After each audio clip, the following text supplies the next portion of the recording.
So hey anime fans. The series name is What If Naruto Had Crushed on Stepmom Mikoto. So let's start the series. I remember the morning everything changed. Not the big moments, not the dramatic stuff they put in history books. I mean the small morning. The one where I woke up because the house was too quiet and then too loud all at once. My name is Naruto. Back then I was 7. I lived with my dad, Minato, and my stepmom, Mikoto. Our apartment was on the 3rd floor of a building near the Hokage monument.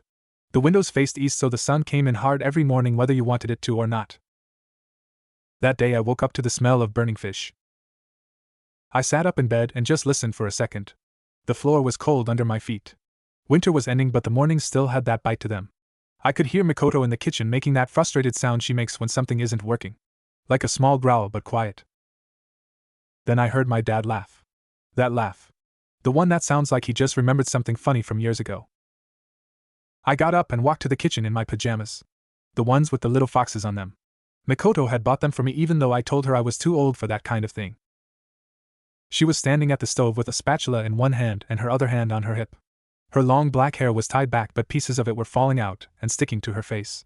She was wearing this old green apron that had a burn mark on the front from something that happened before I was born. "It's not burning," she said to the fish in the pan. "It's just aggressively browned." Dad was sitting at the small table reading something from the village. He looked up at me over the paper, and his eyes crinkled up. That smile. He had that smile that made you feel like everything was going to be okay even if the fish was burning. "Morning, champ," he said. I sat down across from him and rubbed my eyes. The table had 3 spots set.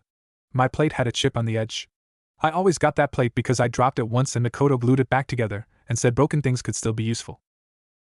"Your mother is being very brave about breakfast," Dad said quietly, like it was a secret. Mikoto heard him anyway. She always heard everything. She turned around and pointed the spatula at him. "I am not your mother," she said to me. But she said it soft. The way you say something that's true but also not the whole truth. I knew the whole truth. My real mom was Kushina. She died when I was born. Dad had her picture on his dresser. Red hair, big smile, looked like she was about to laugh at something. I looked at that picture sometimes and tried to feel something. Mostly I just felt confused about what I was supposed to feel. Mikoto came into the picture when I was 4. Dad brought her home one night, and she kneeled down in front of me and looked at me straight in the eyes. Not the way most adults looked at me. Not with pity or that weird carefulness. She just looked at me like I was a person. "I'm Mikoto," she said. "I used to be married to someone else but he's gone now and I have 2 sons but they're older and I miss having a little kid around so I'm going to marry your dad if that's okay with you." I remember just staring at her. I was 4. I didn't know what to say to that. Dad had laughed and put his hand on her shoulder. "You're supposed to ease into it, Miko." She shrugged. "Kids know when you're lying. Better to just say it." She was right. I didn't know when adults were lying. They did it all the time.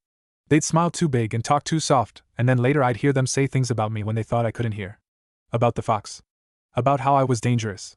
About how someone should do something about me. Mikoto never did any of that. She just said things.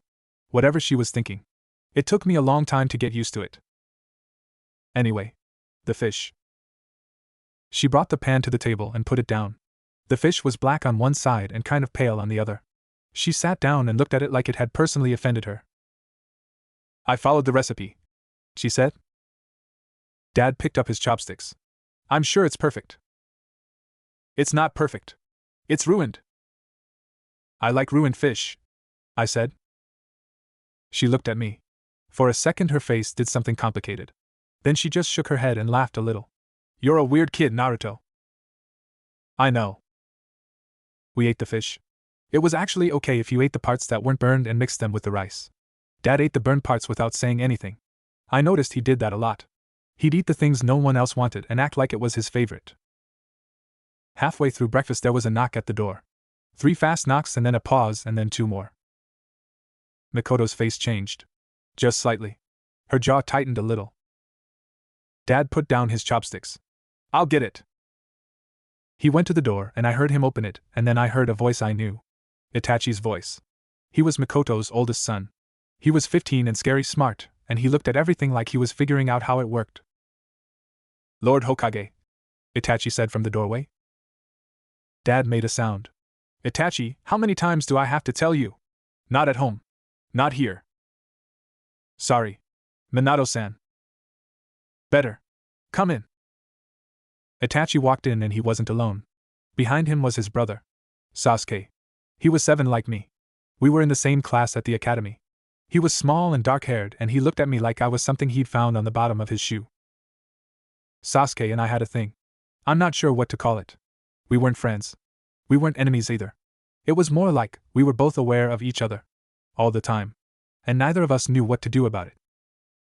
Itachi put his hand on Sasuke's shoulder and pushed him forward a little. Mom! Mikoto got up from the table so fast her chair almost fell over. She went to them and hugged Itachi first, quick but tight, and then she kneeled down in front of Sasuke. She put her hands on his face and just looked at him for a long time. You're thin, she said. I'm not. You're thin. Are they feeding you? Sasuke rolled his eyes. It was exactly the same eye roll Mikoto did when something annoyed her. Yes, Mom. They feed us. Itachi stood there with his hands in his pockets. He was looking around the apartment. Looking at my fox pajamas, at the burned fish pan still on the table, at Dad standing by the door with his arms crossed. Itachi's eyes missed nothing. We were in the area, Itachi said. Sasuke wanted to see you. I did not, Sasuke said immediately. Itachi smiled. It was a small smile. Hardly anything. But it was real. He did. He just won't admit it. Mikoto stood up and kept one hand on Sasuke's shoulder. Have you eaten? We have fish. It's fish. We ate, Itachi said. I'm hungry, Sasuke said at the exact same time. Everyone looked at him. His face went red. We can eat again, Sasuke muttered. So they sat down. Itachi pulled up another chair from the corner. Sasuke ended up next to me at the table. We didn't look at each other. I could feel him there though. The same way you can feel when someone's standing too close behind you. Mikoto got more plates and served the rest of the fish. She gave Sasuke the pieces that weren't burned. I noticed that. She gave him the good parts without even thinking about it. Dad sat back down and the table felt different now. Crowded. Louder even though no one was talking much. So, Dad said, looking at Itachi. How's AMBU? Itachi glanced at Mikoto before answering. It's work. That's all you're going to say? That's all I can say. Mikoto made a sound. Not quite a sigh. He never tells me anything either. It's not personal, Mom. It's just your job. I know. She looked at him, and for a second she wasn't the woman who burned fish and wore old aprons. She was something else. Someone who had lost things. Just be careful. I'm always careful. No. You're always capable. That's different. The table got quiet. Even Sasuke stopped pretending to focus on his food and looked at his brother. Itachi's face didn't change, but his hands did. They tightened just slightly on his chopsticks. I didn't understand what was happening, but I felt it. That heaviness in the air. Like before a storm.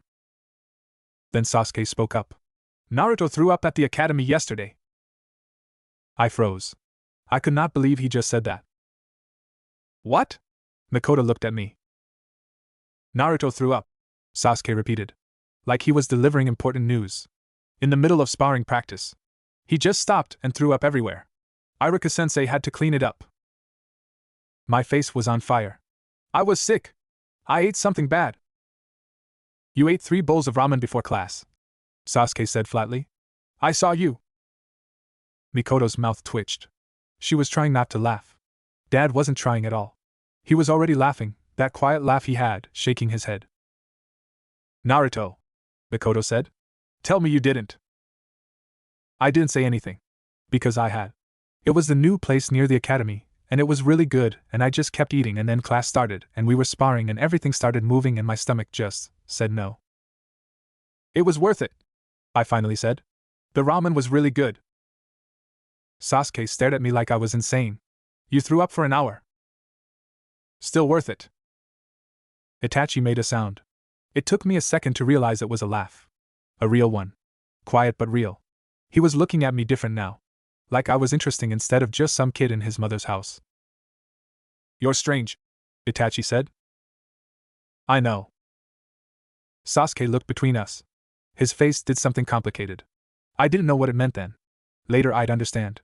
Later I'd know he was watching his brother pay attention to someone else and feeling that little twist inside. The one that comes when you're not the only one anymore. After breakfast, Mikoto shooed us out of the kitchen so she could clean up. Dad went to his study to do Hokage stuff. That left me and Sasuke and Itachi in the living room. Itachi sat on the couch and pulled out a book. He was always reading. Sasuke stood by the window looking out at the village. I sat on the floor and tried to think of something to do. The living room was small. It had a couch that was older than me and a low table with scratches on it from all the times I'd put things down too hard. There was a plant in the corner that Mikoto kept forgetting to water. Dad would water it when he noticed it looked sad. The walls were bare except for one picture. It was me and Dad and Mikoto on the day they got married. I was 4 and I was wearing this tiny suit that itched, and I was making a face in the picture because I hated the suit. Mikoto was laughing at me in the photo. Dad was looking at her. Sasuke turned from the window. "Why do you live here?" I looked up at him. "What do you mean?" "I mean," he waved his hand around. "This place is small. The Hokage could live anywhere. Why here?" I thought about it. No one had ever asked me that before. "I don't know," I said. "Dad likes it. Mikoto likes it. I like it. But it's small." "So?" Sasuke didn't have an answer for that. He just frowned and looked back out the window. Itachi turned a page in his book. "Sasuke, not everyone needs a big house. You have a big house. We have a compound. That's different." Sasuke muttered something I didn't catch. I watched him standing there with his back to us. He looked angry, but I was starting to realize that was just his face. He always looked angry even when he wasn't. It was like his face got stuck that way. "You want to go to the roof?" I asked. He turned around. "What?" "The roof. We can see the whole village from up there. Dad put chairs up there so he could think." Sasuke looked at Itachi. Itachi shrugged without looking up from his book. "Fine," Sasuke said. We went up the stairs to the roof door. It was heavy and stuck a little, and I had to push hard to get it open. The cold air hit us immediately. Sasuke shivered. He wasn't wearing a jacket, just his usual shirt with the Uchiha fan on the back. The roof was flat and had a low wall around it. Dad had put 2 old chairs up there, the kind that fold, and a little table that was always wobbly. I went to the edge and pointed. "See that? That's the academy. And over there, that's the market. And that big building is the hospital. And way over there, that's your compound." Sasuke came to the edge, but he didn't get too close. He looked where I was pointing. His eyes moved slow, taking it all in. "It's different from up here," he said. "Yeah. Everything looks small. Even the big stuff." We stood there for a while. The wind was cold but not too bad. I could hear sounds from the village below.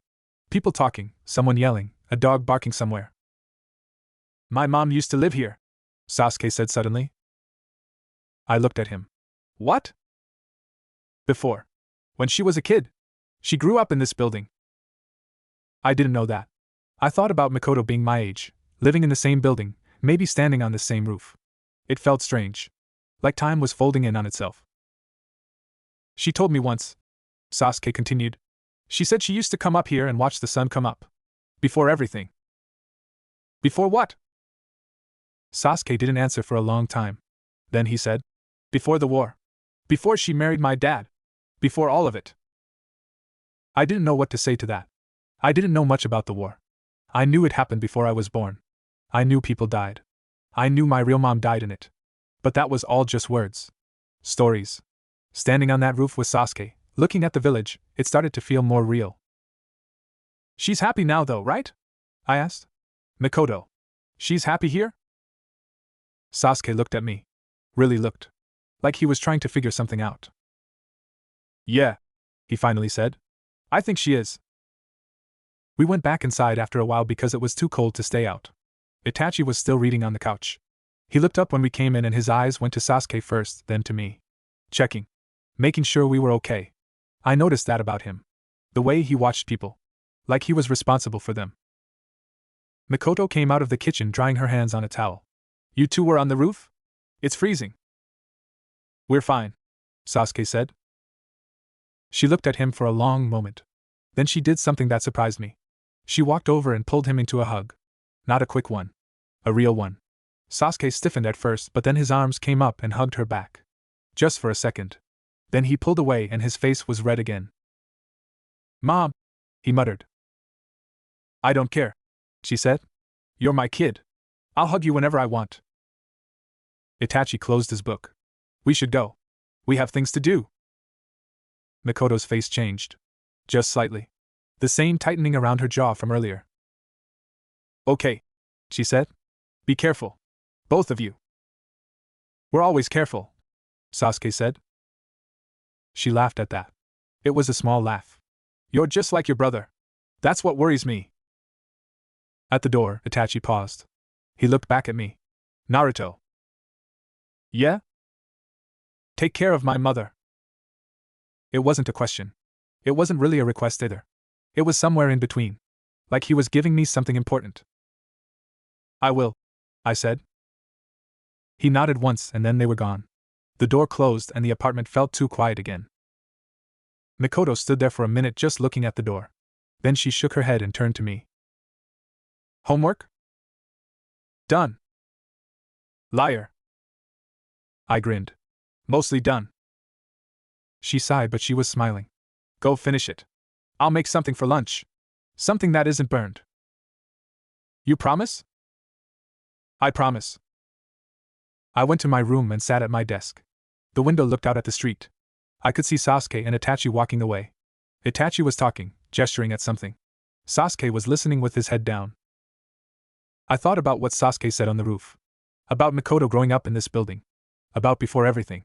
I wondered what that meant. I wondered if I'd ever understand. Probably not. Probably I was too young.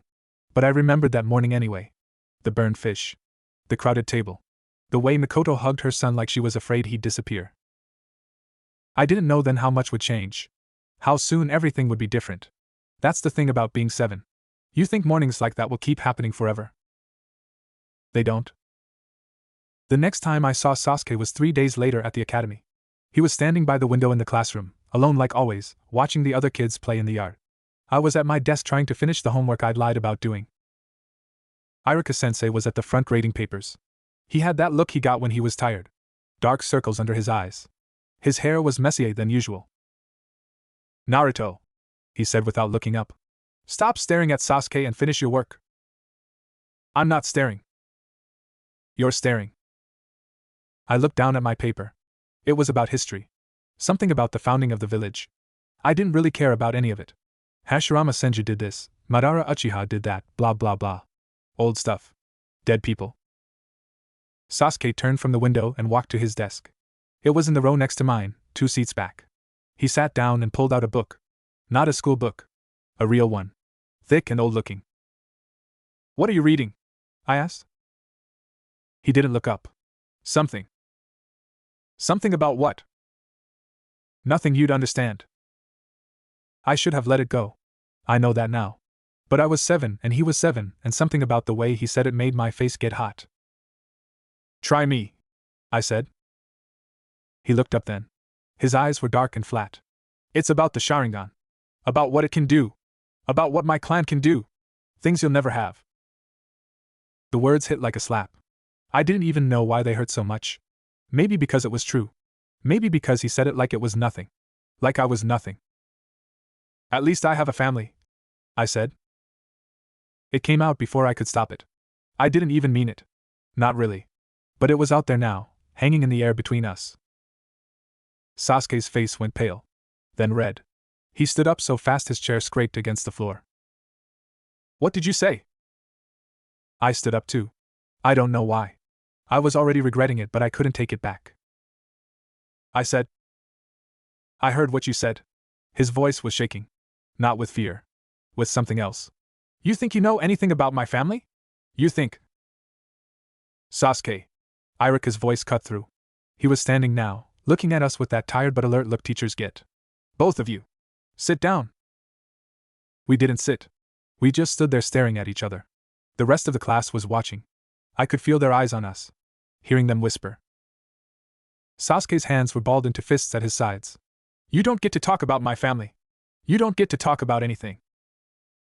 Then don't talk about me like I'm nothing. I didn't say you were nothing. You said I'd never have anything. You said. I said you'd never have a Sharingan. That's different, and you know it. I didn't know it. I didn't know anything in that moment except that I was angry and hurt, and I wanted him to feel the same way. Irika was walking toward us now. That's enough. Both of you, principal's office. Now. We didn't move. No, Irika said again. His voice was harder this time. Sasuke moved first. He walked out of the classroom without looking back. I followed. The hallway was empty and quiet.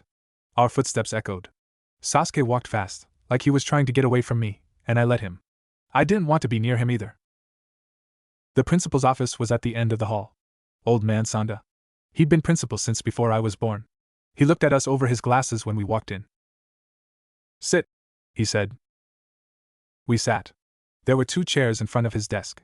We took them. Neither of us looked at each other. Sanda leaned back in his chair. It creaked. He was quiet for a long time, just looking at us. I hate when adults do that. The long silence before they talk. It's supposed to make you nervous. It worked. Irika sent a message ahead, Sanda finally said. Told me what happened. Or at least what he saw. He looked at me. Naruto. What started it? I opened my mouth but nothing came out. What could I say?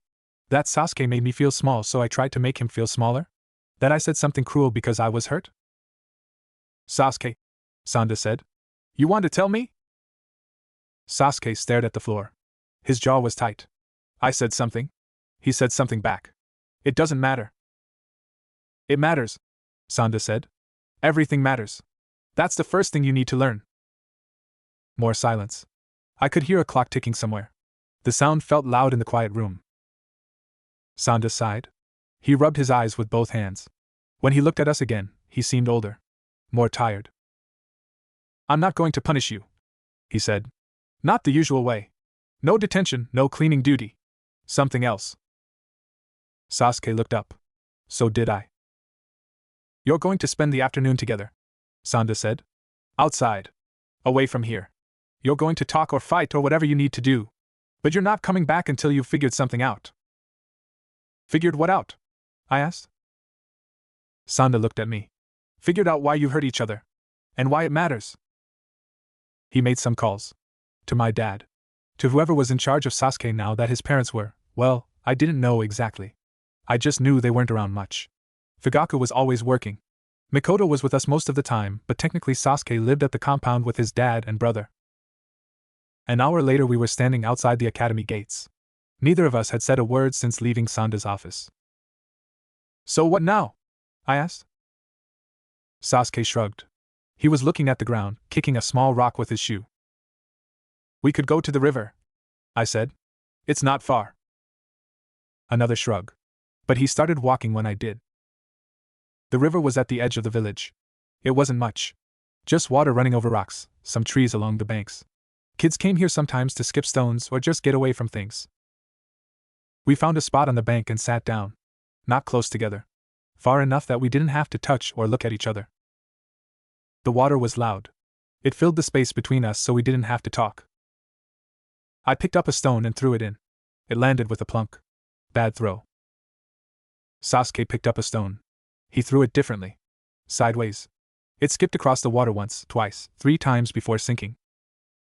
Where'd you learn that? I asked. My brother. His voice was quiet. He taught me a long time ago. I picked up another stone. Tried to throw it like he did. It sank immediately. Stupid, I muttered. Sasuke almost smiled. Not quite. But almost. You're holding it wrong. You need to hold it flat. Like this. He picked up another stone and showed me. His fingers were careful. Precise. Everything about Sasuke was precise. I tried again. This time it skipped once. Just barely. There, he said. Better. We threw stones for a while. Neither of us talking. Just the sound of water and rocks hitting water. After a while I ran out of good stones. I sat back and looked at the river. The sun was starting to go down. The light was changing. Getting softer. Why did you say that? I asked. About me never having anything? Sasuke didn't answer right away. He threw one more stone. watched it skip. Then he said, I don't know. Yes, you do. He looked at me. Really looked. Like he was trying to decide something. My family is complicated, he finally said. My dad is always gone. My mom is gone too, but not really gone because she's with you now. My brother is an ANBU and he barely talks to me anymore. And everyone expects me to be perfect because I'm an Uchiha. Because I have the Sharingan. Because I'm supposed to be amazing. I listened. I didn't say anything. Sometimes I hate it, he said. Sometimes I hate all of it. And then you're over there with your dad who's the Hokage and my mom who cooks you breakfast, and you don't even have to try. You just exist. And people still like you. That's not true, I said. People don't like me. They look at me like I'm a monster. Sasuke frowned. Who looks at you like that? Everyone. Adults. They whisper. They move away when I walk past. They tell their kids to stay away from me. I didn't know that. Why would you? You're an Uchiha. You're important. Sasuke picked up another stone but didn't throw it. He just held it, turning it over in his hands. My mom talks about you, he said quietly. When she visits. She says you're a good kid. She says you remind her of someone. Who? Someone she knew before. A long time ago. She won't say who. I thought about that. Mikoto never talked about before. Not really. Sometimes she'd get quiet and look at things that weren't there. But she never said what she was thinking. She's happy with your dad, Sasuke said. I can tell. She's different now. Lighter. Is that bad? No. It's just different. We sat there until the sun was almost gone. The air got colder. I could see my breath. We should go back, I said. Sasuke nodded. He stood up and brushed off his pants. For a second he just stood there looking at the river. Then he turned to me. I'm sorry, he said. For what I said. About you never having anything. That was wrong. I stood up too. I'm sorry too. About your family. I shouldn't have said that. He nodded. That was it. No big speech. No hug or handshake. Just two kids standing by a river in the dark, having said what needed to be said. We walked back to the village together. When we got to the main street, we stopped. His compound was one way. My apartment was another. See you at school, he said. Yeah. See you. He walked away. I watched him go. Small figure getting smaller in the dark. When I got home, Mikoto was in the kitchen. She looked up when I came in. Sanda called, she said. He told me what happened. I waited for the lecture. It didn't come. She just pointed to the table. Sit. Eat. There was food already there. Rice and vegetables and some kind of meat. Not burned this time. I sat and ate. She sat across from me with a cup of tea, watching me but not saying anything. It was my fault, I finally said. Part of it. I said something mean. I know. I'm sorry. She reached across the table and put her hand on mine. Just for a second. Tomorrow you'll apologize to Sasuke properly, she said. And he'll apologize to you. And then it'll be over. It's already over. We talked. By the river. She raised her eyebrows. You talked? We threw rocks. And talked. Mikoto smiled. It was a small smile but real. Good. That's good. Dad came home late that night. I was in bed but not asleep. I heard him come in, heard their voices low in the kitchen. Couldn't make out the words. Just the sound of them talking. The way adults talk when they think kids are asleep. I thought about Sasuke. About what he said. About hating things. About being expected to be perfect. I didn't know what that felt like. No one expected anything from me except trouble. Maybe that was worse. Maybe not. I couldn't decide. The next morning at school, Sasuke was already at his desk when I walked in. He looked up. I looked at him. We didn't say anything. But when I sat down, he nodded. Just a little. And I nodded back. That was it. Sometimes that's all it takes. The village festival happened every year at the end of spring. It was the one time when everything shut down and everyone came out. The streets filled with food stalls and games and people wearing their best clothes. Lanterns hung everywhere. Music played from speakers set up in the square. I loved it. Everything about it. The noise, the lights, the smell of cooking food. For one night, nobody looked at me like a monster. They were too busy having fun. That year I was 8. Old enough to go by myself but young enough that Mikoto made me promise to check in every hour. I agreed because I wanted to go, and she was the one with the money for food. I met up with some kids from the academy. We played the ring toss game and lost. We ate candied apples and got sticky. We ran through the crowds yelling and laughing until one of the kids tripped and scraped his knee and had to go home. After that I was alone. Which was fine. I like being alone sometimes. You could go wherever you wanted without having to ask anyone. I was walking past the photography booth when I saw them. Mikoto and Dad. They were standing in front of the backdrop, waiting for the photographer to set up. Mikoto was wearing a blue yukata with flowers on it. Her hair was down, which was rare. She usually kept it tied back. Dad was in a simple dark robe. He had his arm around her waist. I almost kept walking. Almost pretended I didn't see them. But then Mikoto looked up and saw me. "Naruto!" She waved. "Come here." I went over. Dad smiled that smile. "Getting your picture taken?" I asked. "Your mother's idea," Dad said. "She says we don't have enough photos." "We don't," Mikoto said. "The only ones we have are from the wedding and that one time at the beach. We need more." The photographer was an old man with shaky hands. He was setting up a big camera on a tripod. Behind him was a painted backdrop of the Hokage monument. It looked fake but kind of nice. "Get in the picture," Mikoto said to me. "What?" "Get in. All 3 of us." I looked at Dad. He shrugged like it was fine with him. So I stood between them. Mikoto put her hand on my shoulder. Dad stood on my other side. The photographer told us to move closer together, which was awkward because I was squished between them. "Smile," the photographer said. We smiled. The camera flashed. "One more," the photographer said. "This time, do something natural. Laugh or talk." We stood there. None of us knew what to do. Then Mikoto reached over and messed up my hair. The way she always did. And I laughed because it tickled. And Dad laughed because I was laughing. And the camera flashed again. When we got the photos a week later, that second one was my favorite. I looked like a mess, my hair sticking up everywhere, but I was laughing. Really laughing. And Mikoto and Dad were laughing too. We looked like a family. A real one. Mikoto put that photo on the wall in the living room. Right next to the wedding picture. She looked at it sometimes when she thought no one was watching. Just standing there staring at it. I never asked what she was thinking. I should have.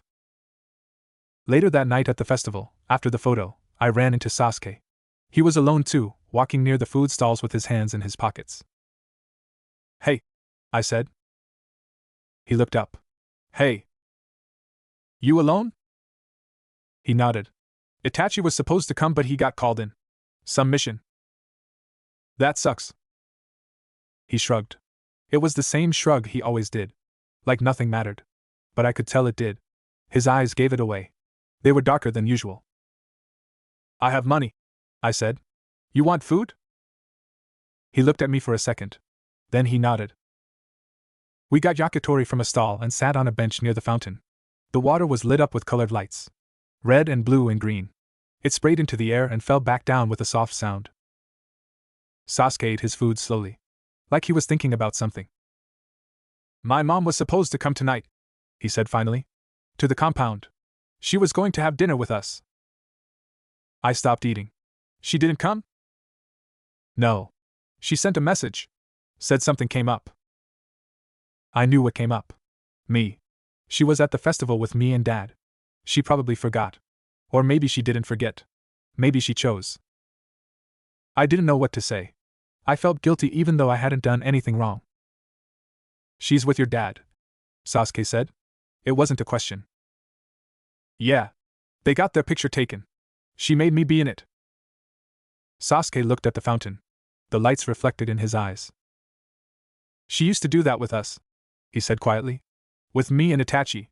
Every year. We'd get our picture taken at the festival. She'd make us dress up and stand still and smile.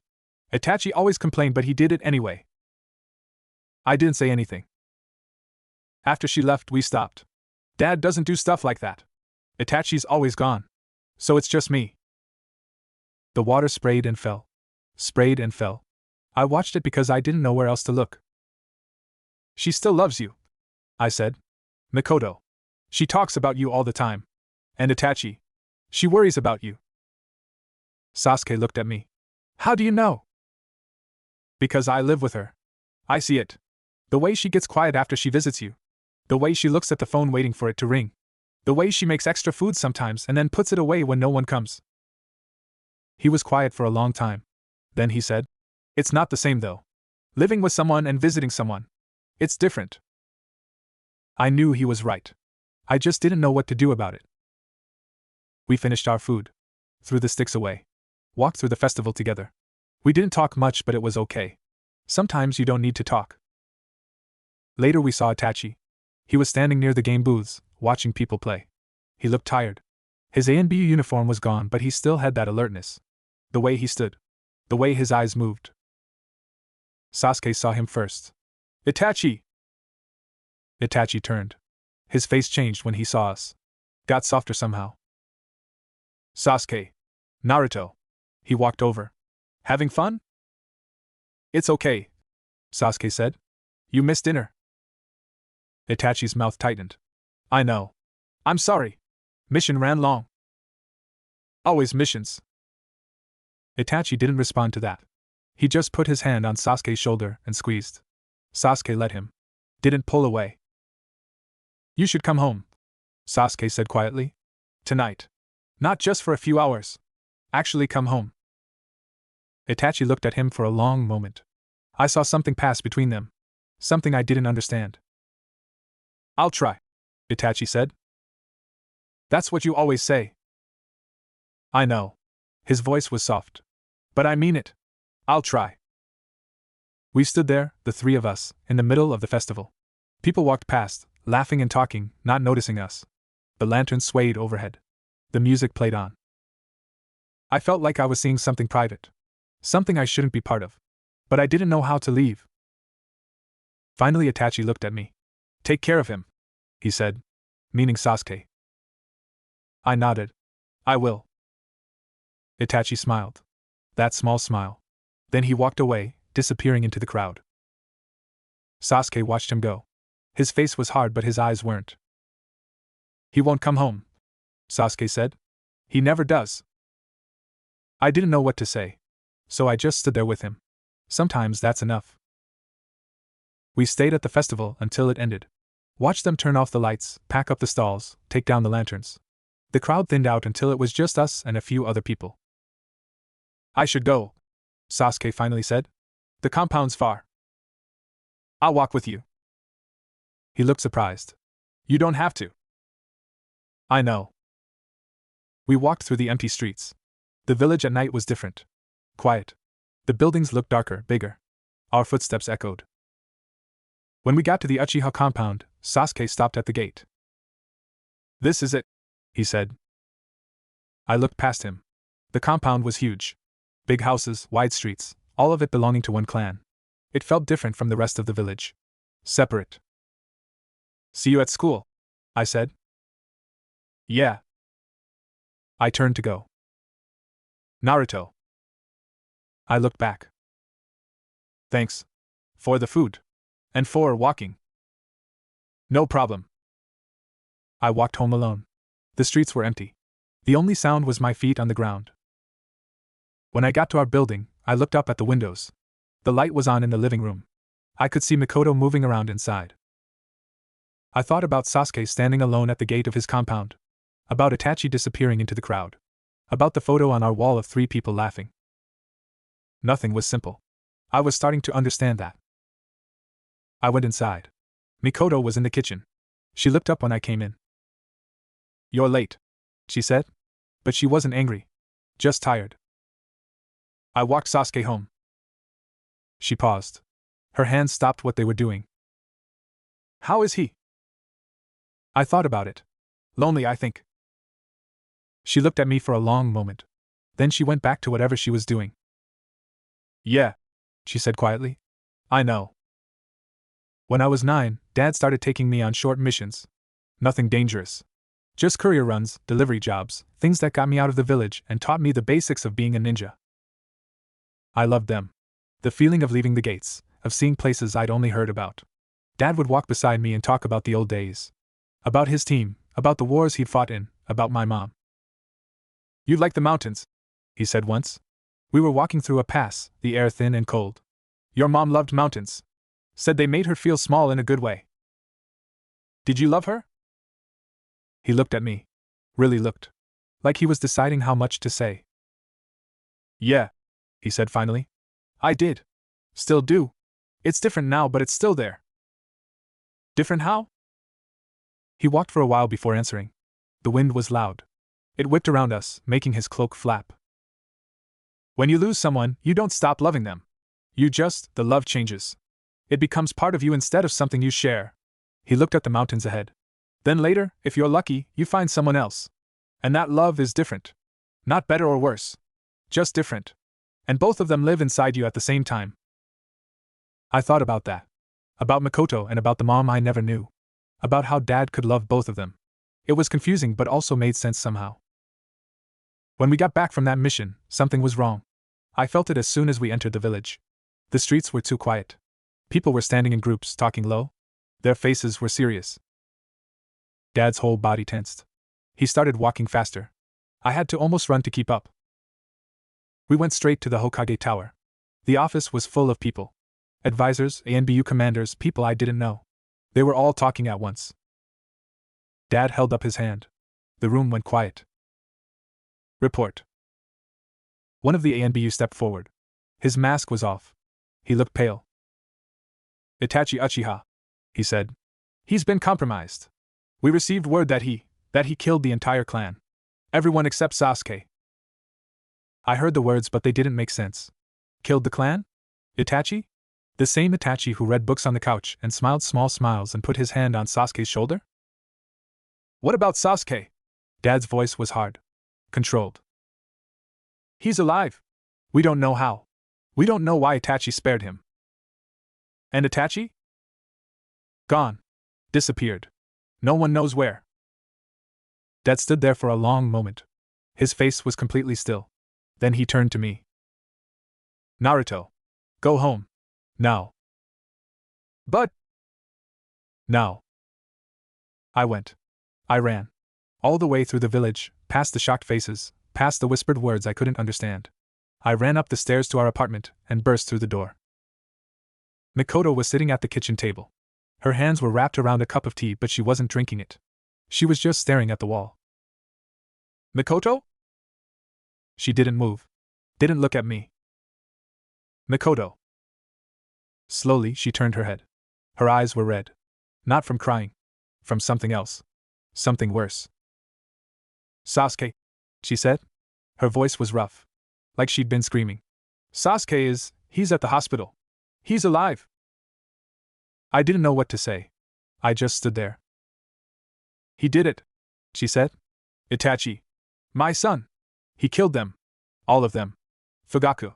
The elders. The children. Everyone." She wasn't crying. That was the worst part. She was just sitting there, saying the words like she was reading them from a report. "I have to go to the hospital," she said. "I have to see Sasuke. But I can't move. I can't." She looked at her hands. The cup shook slightly. I walked over and sat in the chair next to her. I didn't say anything. I didn't know what to say. After a long time, she reached out and took my hand. Her grip was tight. Too tight. But I didn't pull away. "He loved them," she whispered. "Itachi loved his family. I know he did. I saw it. Every day. So how could he?" She didn't finish. She didn't need to. We sat there until Dad came home. He found us like that, sitting in the dark, holding hands. He knelt down in front of Mikoto and put his hands on her face. "I'm going to the hospital," he said softly.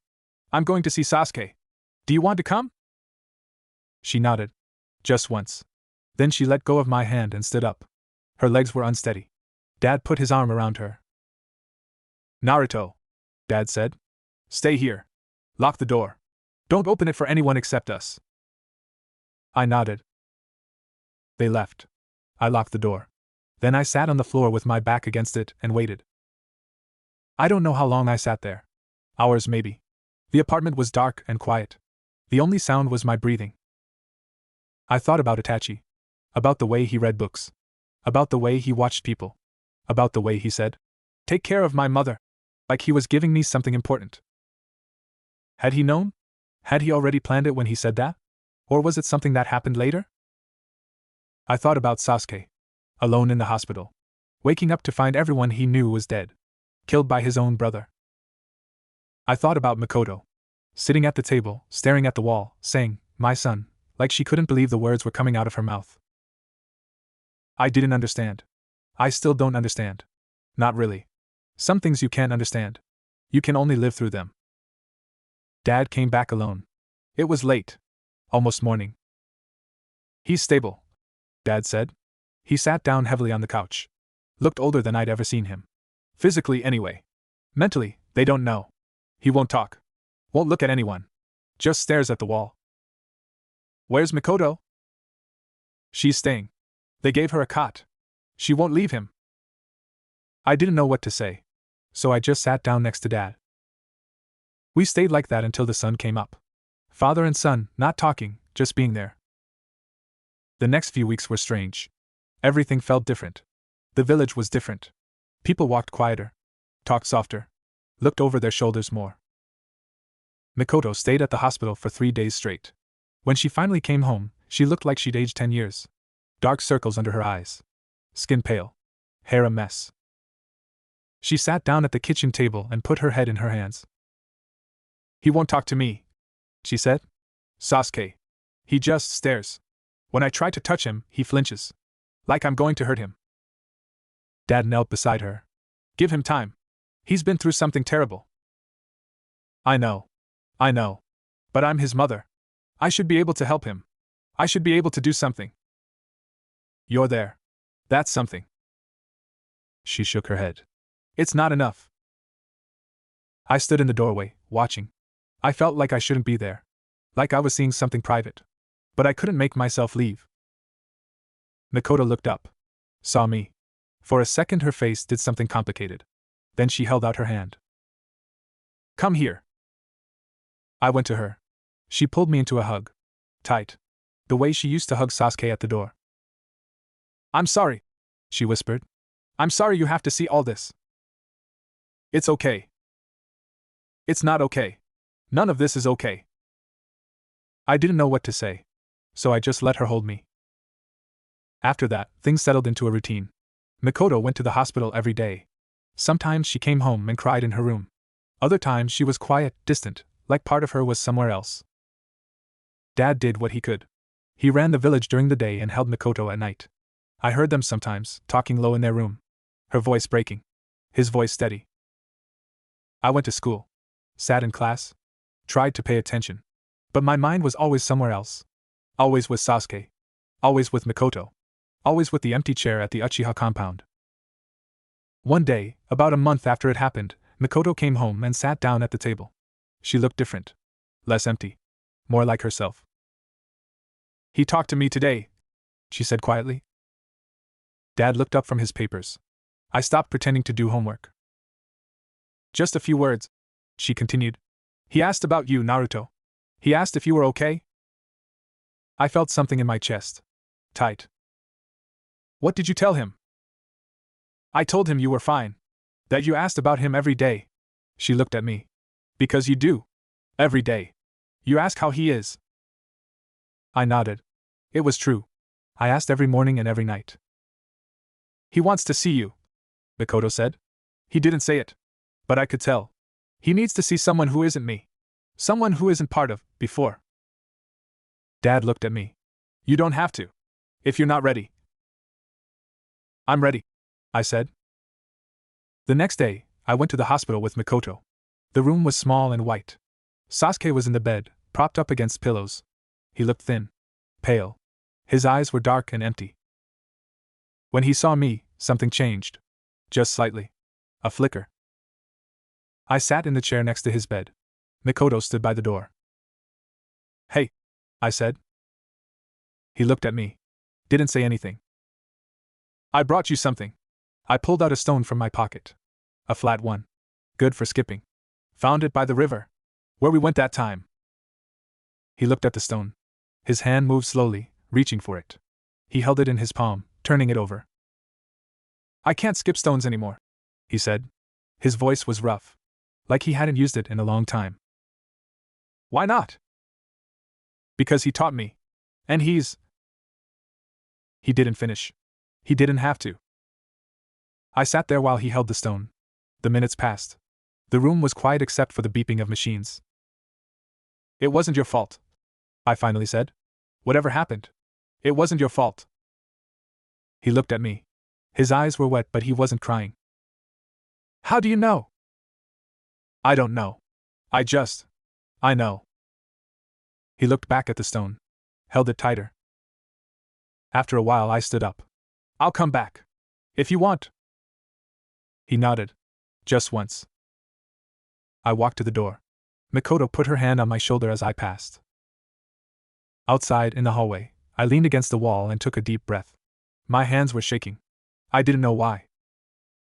That was the first time I saw Sasuke after it happened. It wouldn't be the last. When Sasuke finally left the hospital, he didn't go back to the compound. He couldn't. The compound was empty now. All those houses, all those families, gone. The village sealed it off. No one went in. Instead, Sasuke moved into a small apartment near the academy. It was just one room with a bed and a desk and a tiny kitchen. Mikoto made sure it was furnished. Made sure he had food and clothes and everything he needed. But she couldn't make him talk. Couldn't make him eat more than a few bites. Couldn't make him sleep without nightmares. I visited him sometimes. Not every day. That would have been too much. But a few times a week. I'd knock on his door and wait. Sometimes he'd open it. Sometimes he wouldn't. When he did, we'd sit in his room. He'd be on the bed. I'd be on the floor. We wouldn't talk much. Just exist in the same space. One day I asked him about the compound. What's it like in there, now that it's empty? He was quiet for a long time. I thought he wasn't going to answer. Quiet, he finally said. It's very quiet. Have you been back? No. His voice was flat. I can't. I didn't ask why. I knew why. A few weeks later, something happened. I was walking home from school when I saw a group of kids from the academy. They were standing near the sealed gate of the Uchiha compound, talking and laughing. Scary in there, one of them said. All those ghosts. My dad says they still hear screams at night. That's stupid. Ghosts aren't real. Then why's it sealed? Why won't anyone go in? I walked past them. Tried to ignore them. But their words stuck in my head. That night I couldn't sleep. I kept thinking about the compound. About all those empty houses. About Sasuke's family. About Itachi. Around midnight I got out of bed. Put on my shoes. Left the apartment quietly. The village at night was dark and empty. The streets were lit by a few lamps but mostly by the moon. My footsteps echoed. When I got to the compound gate I stopped. There was a seal on it. Official. From the village. Breaking it would be a crime. But there was a gap. Near the bottom. Small, but big enough for a kid to squeeze through. I looked around. No one was watching. I squeezed through. Inside, the compound was exactly what I expected. Houses lined up along streets. All dark. All quiet. But it wasn't scary. It was sad. That's what I felt. Sadness. I walked down the main street. Looked at the houses. Tried to imagine what they'd been like before. Lights on. Families inside. Kids playing. At the end of the street was a bigger house. The Uchiha main house. Sasuke's house. I stood outside it for a long time. Just looking. Then I saw something. A light. Faint, coming from inside. Someone was in there. My heart started beating faster. I should have run. Should have gone back. But I didn't. I went to the door. It was unlocked.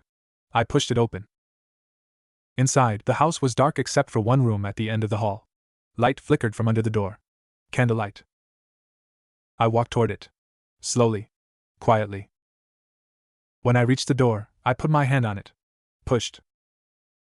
It opened. Inside was a small room. A bedroom, I think. There was a futon on the floor, a desk, some books. And sitting at the desk, with a candle burning beside him, was Sasuke. He looked up when I came in. His face was pale in the candlelight. His eyes were red. "What are you doing here?" he asked. His voice was quiet but not angry. "I could ask you the same thing." He looked away. Back at the desk. There was a photo on it. A family. Fugaku, Mikoto, Itachi, and a younger Sasuke. All of them smiling. "I couldn't sleep," he said. "I kept thinking about this place. About them. So I came." "How did you get in?"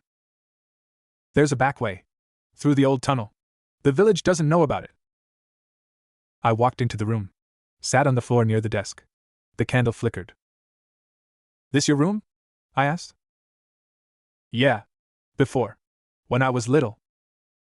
I looked around. There were toys in the corner. Old ones? Kid stuff. "Why did you come here?" Sasuke asked. "To the compound, I mean." I thought about it. I heard some kids talking. About ghosts. About screams. I wanted to see for myself. And there's no ghosts. Just empty houses. Sasuke looked at the photo. "You sure about that?"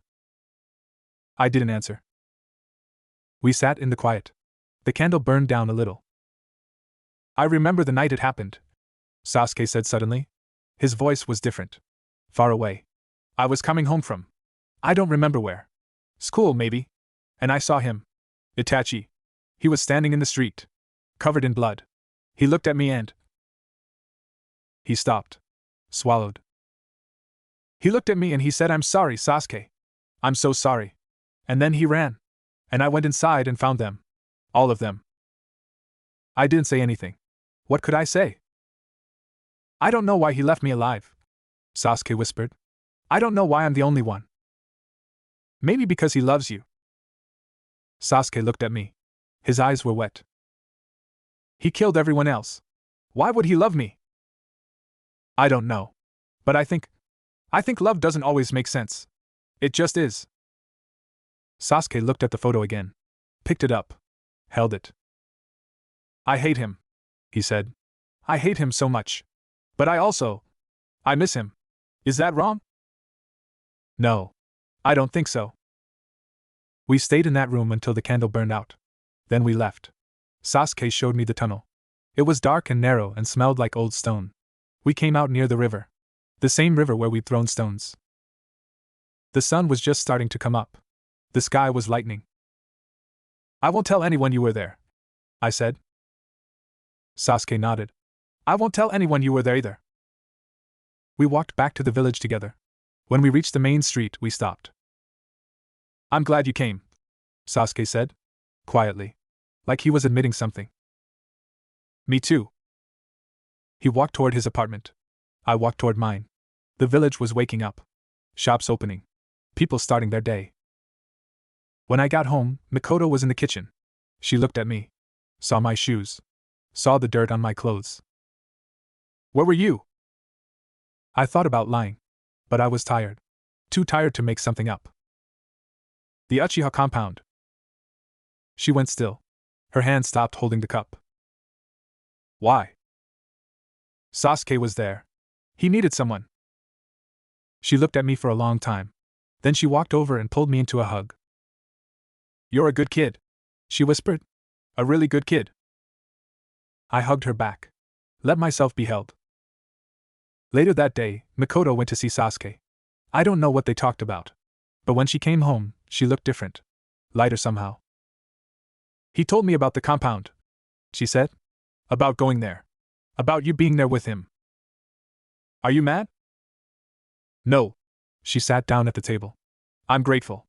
He needs someone his own age. Someone who isn't me. He needs you too." "I know. But he needs friends too. Real friends." She reached across the table and took my hand. "Thank you," she said. "For being his friend. For being there." I didn't know what to say. So I just nodded. After that, things changed. Slowly. Sasuke started talking more. Eating more. He went back to school. Sat in class. Didn't talk to anyone except me and maybe a few others. People looked at him different now. The last Uchiha. The survivor. Some were kind. Some were curious. Some were cruel in small ways. I stayed close to him. Walked with him between classes. Ate lunch with him even when he didn't talk. One day, about a year after it happened, we were sitting by the river. Throwing stones. He was better at it than me. He always was. "I'm going to be a ninja," he said suddenly. "A strong one. Strong enough to find him. Strong enough to kill him." I looked at him. His face was hard. Determined. "That's why you trained so hard?" "Yes." I thought about it. About revenge. About killing. It seemed wrong to me. But I also understood. If someone killed my family, I'd want revenge too. Probably. "What about after?" I asked. "After what?" "After you kill him.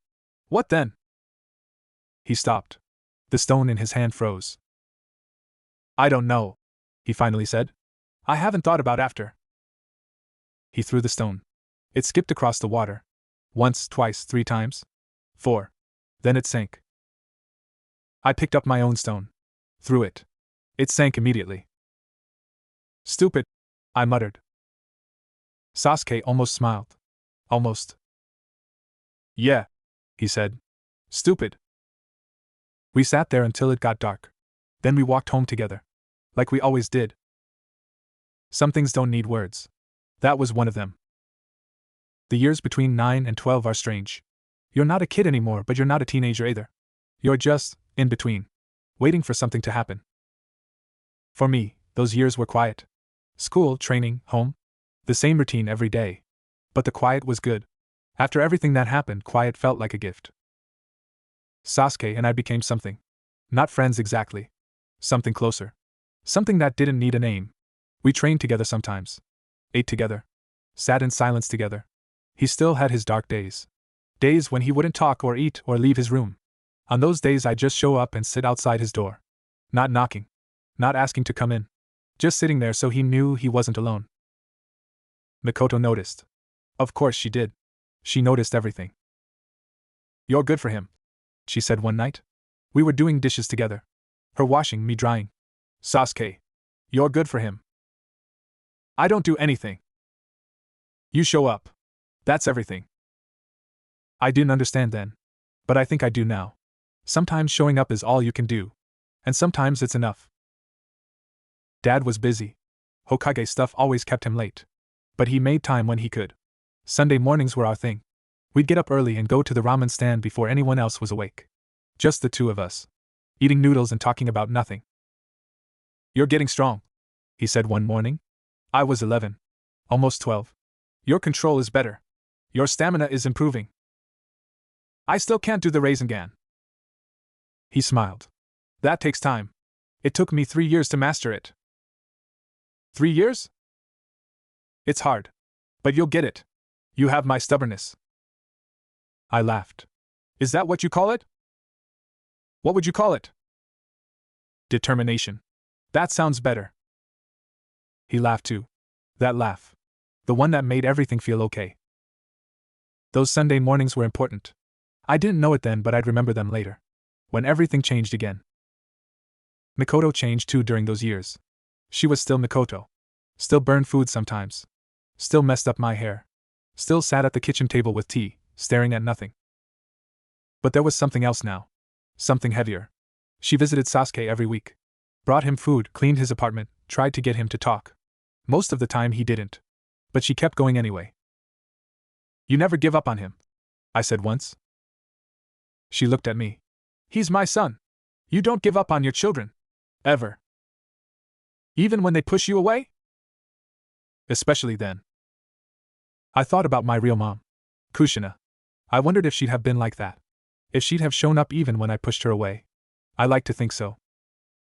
One day, about 6 months before we graduated, something happened. I was at Sasuke's apartment. We were supposed to be studying, but we were mostly just sitting there, not talking. Then he said something. Out of nowhere. "I saw him." I looked up. "Who?" "Itachi. I saw him. In the village." My blood went cold. "What? When?" "A few days ago." He was watching me. From the trees near the training ground. Why didn't you tell someone? Sasuke looked at his hands. I don't know. I froze. By the time I looked again, he was gone. I didn't know what to say. Itachi was a wanted criminal. If he was in the village, that was bad. Really bad. You have to tell the Hokage, I said. My dad. You have to tell him. Sasuke shook his head. No. Why not? Because. He stopped. Swallowed. Because if I tell them, they'll hunt him. And if they hunt him, they might kill him. And I need to be the one. I need to do it myself. I understood. I didn't agree, but I understood. Sasuke. It's my revenge. Mine. No one else's. We sat in silence after that, the weight of it hanging between us. I didn't tell anyone. Not Dad, not Mikoto. I kept Sasuke's secret. I'm not sure if that was right or wrong. I just know I couldn't betray him. Not after everything. The day before graduation, I found Mikoto in the living room. She was looking at the photos on the wall. The wedding picture. The festival picture. The one of the three of us laughing. You're almost a ninja, she said without turning around. Yeah. 12 years old. Seems impossible. I stood beside her. Looked at the photos. I'm proud of you, she said quietly. You know that, right? I felt something in my chest. Tight. Yeah. I know. She put her arm around me. Pulled me close. Your mom would be proud too, Kushina. She'd look at you and she'd be so proud. I didn't cry. But I wanted to. That night I couldn't sleep. I kept thinking about the next day. About becoming a ninja. About Sasuke. About Itachi. About everything. Around midnight I got up. Went to the window. Looked out at the village. The Hokage monument loomed in the moonlight. 4 faces carved into the mountain. The third, the second, the first, and my dad. The fourth. I wondered if someday there'd be a fifth. If someday my face would be up there. Probably not. That was stupid kid thinking. But still. I wondered. The next day, we graduated. Iruka-sensei handed us our headbands. The metal was cold against my forehead. Real ninja now. Real. Sasuke stood next to me. He had his headband tied around his neck. His face was blank, but his eyes were something else. Focused. Ready. We made it, I said. He nodded. This is just the beginning. He was right. It was just the beginning. None of us knew what was coming. Team assignments came 3 days after graduation. We gathered in the academy classroom, all of us buzzing with nervous energy. Who would be on our team? Who would be our sensei? I sat next to Sasuke. He was quiet, as usual. But I could tell he was paying attention. His eyes moved around the room, watching everyone. Iruka-sensei stood at the front with a clipboard. Team assignments, he announced. When I call your name, go to your assigned classroom. He started reading. Names and numbers. Teams formed and left. Finally. Team 7. Naruto Uzumaki, Sasuke Uchiha, Sakura Haruno. Classroom 3B. Sasuke and I looked at each other. Then we stood up and walked out. Classroom 3B was small. There was a desk and 3 chairs.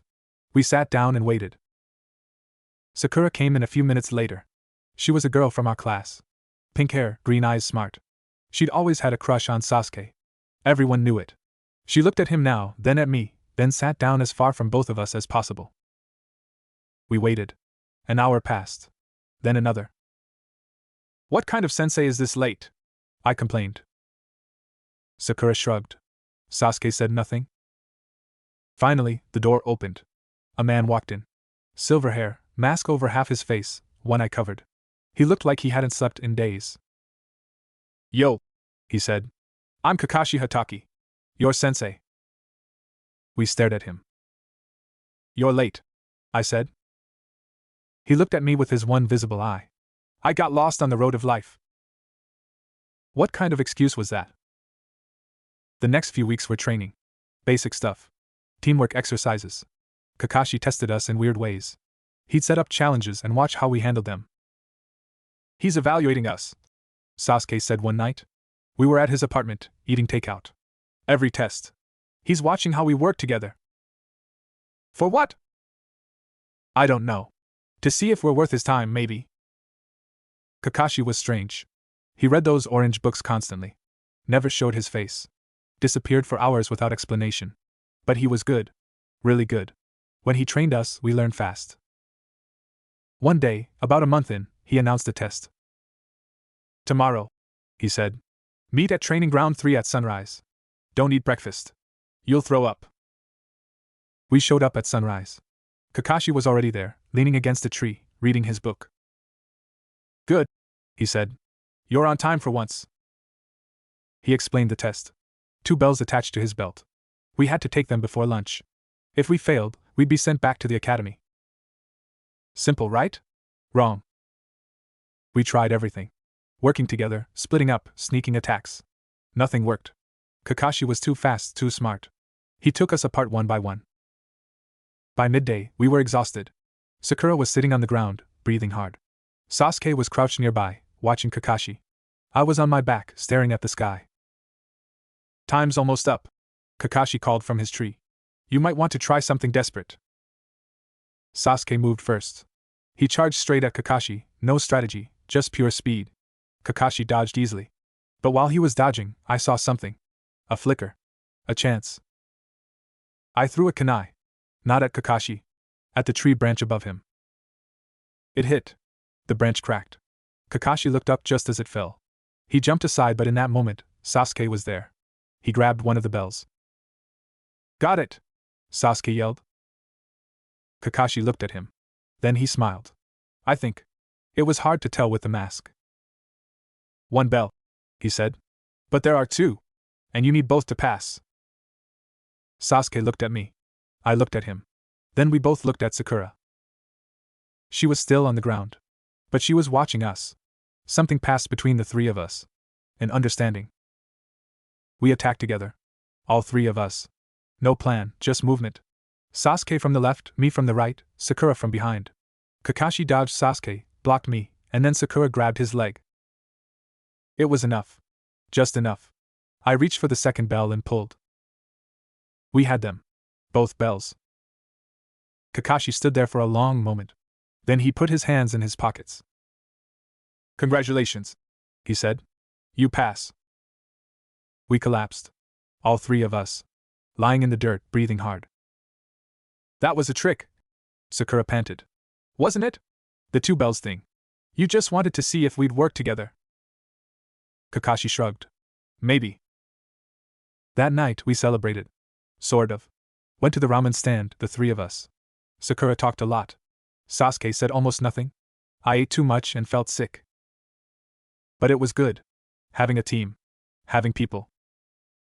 I didn't know then how rare that was. How precious. Our first real mission came a week later. Escort duty. Taking an old man to the next village. Boring stuff. But it was our first time leaving the village as a team. The old man's name was Tazuna. He was a bridge builder from the land of waves. And he was lying to us. We found out the hard way. On the road, we were attacked by ninja. Real ones. Not like the training exercises. These guys wanted to kill us. Kakashi handled it. Mostly. But one of them got past him. Came straight for me and Sasuke. I remember the moment clearly. The guy was fast. Really fast. He had these weird arms, all covered in blades. He came at us and I froze. Just for a second. But a second was enough. Sasuke pushed me out of the way. Took the hit himself. He went down. Blood everywhere. I thought he was dead. I screamed. I don't remember what I yelled. Just noise. And then something happened. Something inside me. This rush of... I don't know what.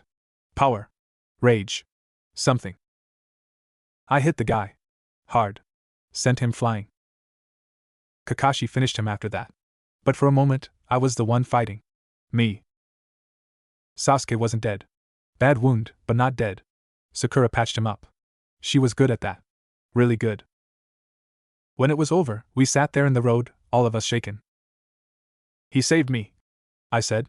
Stupid thing to say. Obviously he saved me. Sakura nodded. She was crying a little. Trying not to show it. Sasuke was pale. Weak. But he looked at me and said, Don't freeze next time. I won't. Good. That was it. No big speech. No thanks for saving me later. Just that. I understood. Some things don't need to be said. The mission went on after that. We found out Tazuna had been hiding the truth. There was a bad guy named Gato. There was a crazy ninja named Zabuza. And there was a kid. A young ninja named Haku who was Zabuza's partner. Haku was about our age. Maybe a little older. He fought us, and something about him was different. He wasn't like the other enemies. He was gentle. Even when he was trying to kill us. When it ended, when Zabuza died and Haku died and Gato's men ran away, I stood on that bridge and felt something I couldn't name. We won. But it didn't feel like winning. On the way back to the village, Sasuke was quiet. More than usual. I knew he was thinking about power. About getting stronger. About revenge. I was thinking about Haku. About how he died for someone he loved. About whether I'd do the same. I hoped I would. Back in the village, everything seemed smaller. The gates, the streets, the buildings. We'd been gone less than 2 weeks, but it felt like years. Mikoto was waiting at the apartment. She pulled me into a hug before I could even get through the door. "You're okay," she whispered. "You're okay." "I'm okay." She held me for a long time. When she let go, her eyes were wet. "Sasuke?" she asked. "He's okay. He got hurt, but he's okay." She nodded. Swallowed. "I heard there was trouble. Real trouble." "There was. But we handled it." She looked at me. Really looked. Like she was seeing someone different. "Yeah," she said softly. "I guess you did." That night, Dad came home early. We had dinner together. The three of us. Normal food. Normal talk. Nothing special. But it felt special. Everything felt special now. Like I'd almost forgotten how good normal could be. I thought about Sasuke in his apartment. Alone. I thought about Mikoto and how she worried about him. I thought about the team and the mission and everything that happened. We were ninja now. Real ninja. This was what it meant. I wasn't sure how I felt about that. I'm writing this now. Sitting in my room, late at night, trying to put it all down. The story of how things became what they are. I'm 12. Almost 13. I've been a ninja for a year. I've fought for my life. I've seen people die. I've saved people and been saved. But that's not what this is about. This is about something else. Something I'm still trying to understand. A few weeks after the Wave mission, I went to see Sasuke. It was late. After dinner. I knocked on his door, and he opened it. Looked at me with those dark eyes. "What?" "Nothing. Just wanted to see if you're okay." He stepped aside. "Let me in." His apartment was the same as always. Small. Neat. A few things on the walls. A photo of his family on the desk. The one from the compound. I sat on the floor. He sat on the bed. "I've been thinking," I said. "About Haku. About what he said. About protecting the people you care about." Sasuke didn't say anything. He died for Zabuza. Even after Zabuza treated him like a tool. He still loved him. Still protected him. "Your point?" I thought about how to say it. The words were hard. "My point is, I think I get it now. Why you're so focused on revenge. Why you train so hard. It's not about hate. Not really. It's about love. About not wanting to lose anyone else." Sasuke's face didn't change. But his hands did. They tightened on his knees. "You don't know what you're talking about." "Maybe not. But I know what it's like to be alone. To have people look at you like you're a monster. To wonder if anyone will ever just see you." He looked at me. Really looked. "And then Mikoto came," I continued. "And Dad. And now Sakura and Kakashi-sensei. And you. And I'm not alone anymore. Not really." Sasuke looked away. At the photo on his desk. "I had that," he said quietly. "A family. People who saw me. And then it was gone." "I know." "No. You don't know. You can't know. Your family died, but you never knew them. You never had them and lost them. It's different." He was right. It was different. But that didn't mean I couldn't understand. "Maybe," I said. But I know what it's like to want something so bad it hurts. To feel empty inside. To wonder if you'll ever be whole. We sat in silence. The room was dark except for a small lamp. Shadows moved on the walls. Do you think he loved me? Sasuke asked. His voice was barely a whisper. Itachi. Do you think he ever really loved me? I thought about it. About the Itachi I'd met. The one who read books on the couch. The one who smiled small smiles. The one who said, "Take care of my mother." Yeah, I said. I think he did. I think he still does. Then why? I don't know. Maybe he had a reason. Maybe he was trying to protect you. Sasuke shook his head. There's no reason good enough for that. For killing everyone. I know. But people do crazy things for love. Haku did. Zabuza did at the end. Maybe Itachi did too. Sasuke didn't answer. He just stared at the photo. After a long time, he spoke again. Sometimes I wish I could just forget. Forget all of it. Start over. Be someone else. I know that feeling. He looked at me. You do? Yeah. When I was little, I used to pretend I was someone else. Someone with a normal family. Someone people didn't stare at. What stopped you? I don't know. I guess I realized that running from yourself doesn't work. You're still you. No matter what. Sasuke nodded slowly. That's what I'm afraid of. We stayed there until late. Not talking much. Just being there. When I finally left, he walked me to the door. Naruto. Yeah? Thanks. For coming. For understanding. I nodded. See you tomorrow? Yeah. I walked home through the dark streets. The village was quiet. Peaceful. You'd never know all the things that had happened here. All the pain and loss and grief. When I got home, Mikoto was waiting in the living room. She had tea. 2 cups. Sit, she said. I sat. She looked at me for a long time. Then she said, I want to tell you something. About Sasuke. About Itachi. About all of it. I waited. I've been thinking a lot lately, she said. About the past. About the choices we make. About what we owe to the people we love. She picked up her tea. Held it but didn't drink. When I married your father, I thought I was leaving everything behind. Starting fresh. But you can't leave everything behind. It follows you. I know. Do you? Do you know what it's like to love someone who's done terrible things? To still love them even when you hate what they did?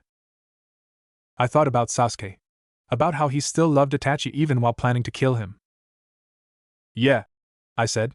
I think I do. She looked at me. Her eyes were tired but warm. You're wise for your age, Naruto. Too wise. That comes from pain. I guess. She reached across and took my hand. The same way she did that night after the massacre. I'm glad you're in our lives, she said. Mine and your father's. And Sasuke's. You've helped him more than you know. I haven't done anything. You showed up. You stayed. That's everything. I remembered her saying that before. I understood it better now. The next day was Team 7 training. Kakashi had us doing basic stuff. Tree climbing. Chakra control. The usual. Sakura was getting stronger. Her control was amazing. She could do things with chakra that I couldn't even imagine. Sasuke was faster now. Sharper. The wave mission had changed him. Made him more focused. More determined. And me? I was still me. Loud, clumsy, stubborn. But I was learning. Growing. Becoming something. After training, Kakashi pulled me aside. You did good today, he said. Thanks. He looked at me with that one visible eye. You're different from when we started. More settled. Less angry. I thought about that. He was right. I was less angry. I still had my moments. But the constant burning feeling wasn't there anymore. People change, I said. He nodded. Yeah, they do. He walked away, pulling out his orange book. I watched him go.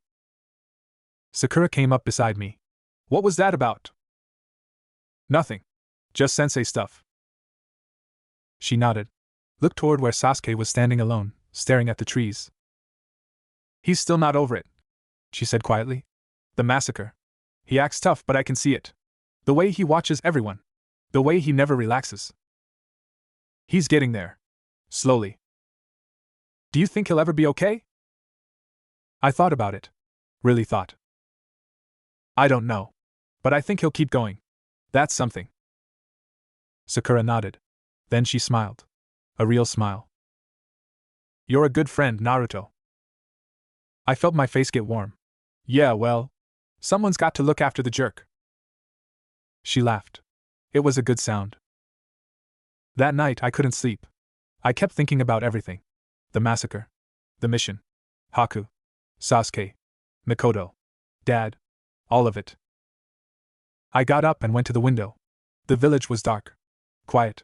Somewhere out there, Sasuke was in his apartment, probably awake too, thinking about his own things. I thought about what Mikoto said. About love and hate, and how they get mixed up together. About how you can hate someone and still love them. About how you can lose everything and still keep going. I was only 12. But I felt old. Older than I should. Maybe that's what happens when you live through things. You carry them with you. They change you. Make you different from other kids your age. I don't know if that's good or bad. It just is. The next morning, I woke up early. Sun wasn't up yet. I got dressed and went out. Walked through the empty streets until I reached the river. The one where Sasuke and I threw stones. I sat on the bank and watched the water. The sun came up slow. The light changed from gray to pink to gold. I picked up a stone. Flat. Good for skipping. I threw it. It skipped once, twice, 3 times. 4. I smiled. I was getting better. Footsteps behind me. I turned. Sasuke stood there, hands in his pockets, looking at the river. Couldn't sleep either? I asked. He shook his head. He sat down next to me. Not close, but close enough. We watched the water together. The sun got higher. The day got warmer. Naruto, he said. Yeah? Thanks. For everything. I looked at him. He was looking at the river. No problem, I said. We sat there for a long time. Neither of us talking. Just being there. Sometimes that's enough. Sometimes that's everything.